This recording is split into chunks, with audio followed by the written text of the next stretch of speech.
Maybe the Clippers, because the Clippers, can turn it on and they can go on stretches just like the Mavericks went on. Are well capable of going on a 30-6 or a big run of themselves, because they got guys that can put the ball in the basket and they can turn you over in a hurry. Hence the 5 turnovers in the first 3 minutes by Luka. Yep. But to have that big of an impact, the mere fact that we're talking about it, and I can assure you we're not the only ones talking about it, lets you know the impact that Porzingis' technical ejection had on this ball game, which it should have never done. If you lose the ball game, if he stays in, I don't get, what did it hurt by letting him stay in? Okay, I don't think Adam Silver guys, you got to, this game was getting out of hand. Skip, I can see if it was out of hand, guys was getting chippy earlier. And, you had a lot of back and forth, and it's like, okay, calm it down. Yep. But that's not what happened. That is not what happened. In the big picture, if there's any silver lining for the Mavericks, I think Luka, he talked about it after the game, he really appreciated that Porzingis came to his defense. Absolutely. That was a big breakthrough moment for them in their growth as a dynamic duo. I forget the player, but you remember when the player hard fouled LeBron, and then all of a sudden he got on the corner, and then Kyrie hip checked him out of bounds? Yep. Right, that's what Okay. If you're going to grab my player and spin him around, guess what? First chance I get, I'm going to spin you around. That's just the way it works. That's in any sport, Skip. Yeah. You hit my player in baseball. You hit my best player. What is the pitcher going to do on the other team? Okay. He's going to brush you. He's going to hit you. Okay. Now, back to your man, Luka. He was highly impressive in one way last night, and that was taking high-quality defenders into the lane. He has a gift, a knack. He has a genius for somehow, at a slower speed, it's awkward to defend. That's because probably what it it's is, kind of hesitation. It's like, oh, I think I got him, and then I don't got it. Right. I think I've trapped him here. I think I've stopped him cold in his tracks, and all of a sudden, he's shifting into some other weird gear, and he's Euro-stepping around me. The problem is, Skip, is that he's moving so slow, and you're moving so fast, you beat him to a spot, and he's not even to that spot yet. He's not to the spot yet. So he goes in a different direction. And he's not going to jump stop on you. He's still moving. Right. He's still got his dribble, weirdly. And this was a big night for him because he took on 3 highest quality wing-type defenders who are his size or bigger. Yes. And they're all stronger, and they're all grown men, as you might say, right? Absolutely, yep. And he was taking a beating and giving it back. Right. He was getting to the rim. Even Kawhi would get frustrated because it's like, I had him, and at the last second, I didn't have him. I beat him to the spot, and then he beat me to the rim. It's some weird gift that he has. It is. It's Rodman-esque because everything's below the rim. It's not like he's going to high fly on you and slam on you. Nope, he doesn't do that.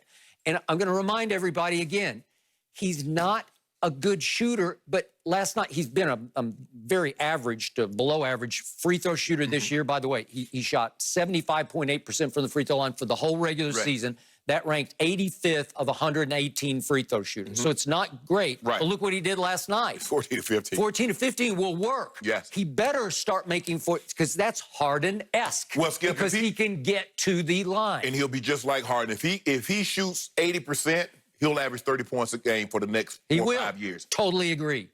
3-point shooting, no good. No good. For the regular season, he's 31.6%, which ranked 140th of 147. He's almost at the bottom of 3-point shooting. He did make a couple, 2 for 6, but one of the 4 misses was a big old air ball. Yes. Okay, he's not, he can fix that. We've seen Magic, we've seen Jordan work through it and figure out a shot. That Magic figured out a set shot, just a feet on the floor shot. And it started to work. Well, this kid's only 21. 21. Yeah, it might be 20, 21. I think he's 21 now. Whatever. But he's got lots of time to try to figure that out. Skip, he's trying to step back from 40. Okay. All right. But he's got guts now. Oh, yeah. Okay. Yeah, he's definitely, Skip. Once like you said, he's 21 years of age. So in a couple of years, when he gets that, if he can shoot 35%, Skip, we're not asking him to be Steph Curry. No. You're not asking him to shoot 40%. It would really make him lethal going into the lane. He averaged 40. If he shoots 30, 40. If you had to start honoring the step-back jumper, or it's not a jumper, it's just a set shot. Right. If you had to honor it, whoo.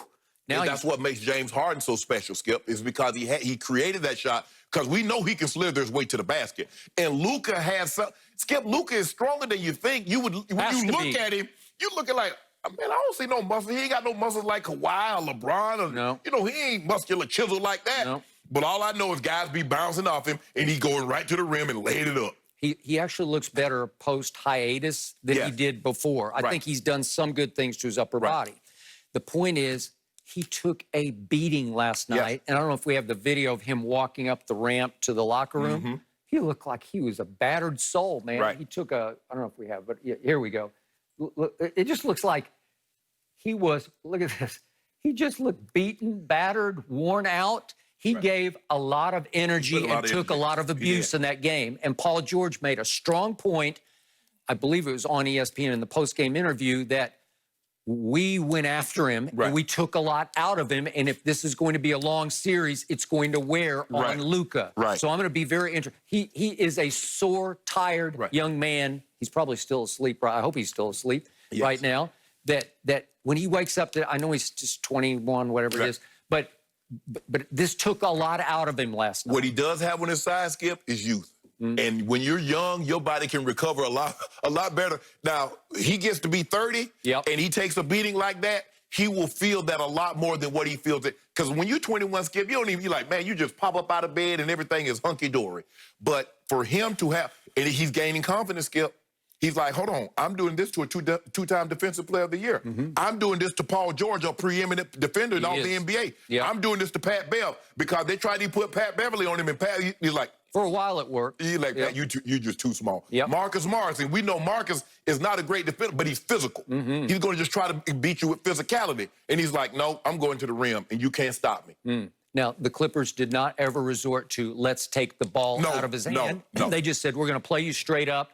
They're proud of who they are. Because, Skip, when you double somebody, when you start trying to take the ball out of his hands, they have guys that are capable of making three-point shots. And I don't think Doc wanted them to get back into a rhythm because in the first half, they had a nice rhythm. They were 12 or 21. And then all of a sudden, for whatever reason, they went stone ice cold. In the second half, they were 3 of 19. So what that told me is that Doc's like, look, we're going to play him straight up.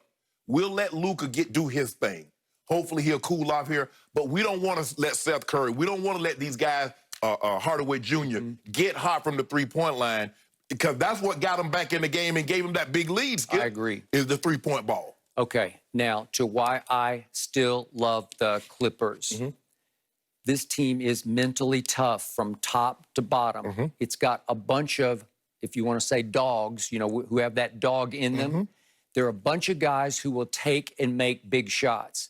And the one thing that impressed me last night was I thought they were still going to lose the game even without Porzingis because it's the kind of game where you keep saying, okay, we're okay, we're okay, we're okay. Are we there yet? Are we there yet? And you blow it because they rise up without Porzingis and start making shots of their own. And if we could see what happened down the stretch, starting with 4:27 left, look who made shot after shot after shot. Here's the first one. This is Mr. Leonard, who had a big game last night with 29 and 12 and 3 steals and 6 assists. That was a big basket. That put them up 5. Then the next one is 3:06 left. Here comes Pat Bev from the corner, and he had missed a couple, and he shot that one like he meant it, and that put them up 6. And here comes the newcomer, Marcus Morris, and he just said, no, I got this, and that put them up 7. These are dagger kind of shots that hold off Dallas. And finally, it's Paul George's turn, and he just says, I got this, boom. And that was basically the dagger ball game up 8. So they kept making big shots from different sources because all those guys are mentally tough clutch shooters when called upon. This was the Marcus Morris that they thought they were getting from the Knicks. The way he played last night. And by the way, do you recall what happened? That was a bidding war to the wire between the Lakers and the Clippers. And at the wire, the Knicks said, we want, to the Lakers, we want Kyle Kuzma. Are you going to or are you going to not? So right now, you could have Marcus Morris if you didn't have Kyle Kuzma. The thing is that basically at first it was just going to be, you know, we're going to trade some parts and some cash. But then the Lakers were unwilling to part with Kuz, but the Clippers had a first that they could give. Yes, and the Clippers ended up trading a player and a first. Okay, so are you happy right now you have Kyle Kuzma instead of Marcus Morris? Yeah, I'm happy with Kuz. Are you? Yeah, I am. He is your biggest X factor. He comes and he goes, he hits and he misses. Marcus Morris is there every night. No, he for this not. team. No, he not. And he will defend, and I'm not sure about Kyle defending. All I know is the last time you saw Kuz, what happened? He can do that. Splash! Yeah, he can splash like crazy. He can also dive into the pool and completely miss the pool. That's okay. Right? That's okay. Hey, don't worry. We got these 2 lifeguards. We got these 2 lifeguards that'll show him where he need to go. Well, you know what? We're about to talk about both of those lifeguards. Both of them. We're going to show you how to do this thing. Really? Yeah, we're going Tonight? to do it tonight. Well, I hope you're better than the Clippers were last. Don't do this. They're better than the Clippers, huh? It'll be interesting how that series plays out, just considering the turnaround, too. Each game, every other night. I mean, that's a lot for Luka at a young age. But here's the thing. LeBron, he's been there before. And you know what? Tonight, he starts his quest for another title. But was he being a little dramatic about his quest for a 4th title? I'll tell you what he said next.